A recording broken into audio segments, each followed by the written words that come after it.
नमस्कार मंडळी, मी प्रवीण शंभरकर. तुम्ही पाहता खेड्यातील मुलगा.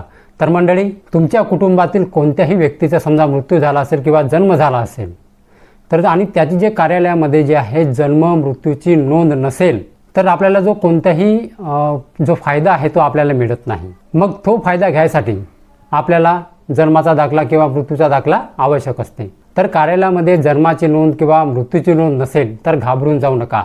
हे प्रमाणपत्र नक्की काढा. अनेक लोकांना माहिती नसते, जर तुमची जन्म किंवा मृत्यू नोंद ग्रामपंचायतमध्ये उपलब्ध नसेल तर पुढे कोणती प्रक्रिया करावी लागते. तुमच्याकडे जन्म किंवा मृत्यूची नोंद नाही का, तुमचे सरकारी जे काम आहे ते अडकले असेल, अशा वेळी तुम्हाला लागणार आहे जन्म मृत्यू नोंद अनुपलब्धता प्रमाणपत्र.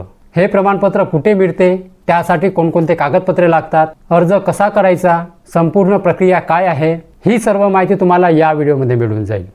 हा व्हिडिओ जाऊन नक्की बघा. या व्हिडिओमध्ये मी संपूर्ण माहिती दिलेली आहे. अर्ज कशा प्रकारे करायचा आहे, कोणकोणते कागदपत्रे लागणार आहेत, ठीक आहे, ही सगळी माहिती मी त्या व्हिडिओमध्ये दिलेली आहे. त्या व्हिडिओची लिंक मी डिस्क्रिप्शन बॉक्समध्ये सुद्धा देत आहे आणि त्याचबरोबर या व्हिडिओच्या रिलेटिव्ह व्हिडिओमध्ये सुद्धा लावत आहे. तो व्हिडिओ जाऊन नक्की बघा, तेव्हा तुम्हाला संपूर्ण माहिती जी आहे ते कळून जाणार आहे. ठीक आहे. तर मंडळी, हा व्हिडिओ शेअर करायला विसरू नका. तर मंडळी, व्हिडिओ आवडल्यास व्हिडिओला लाईक करून माझ्या चॅनलला सबस्क्राईब करायला विसरू नका. जय हिंद, जय महाराष्ट्र.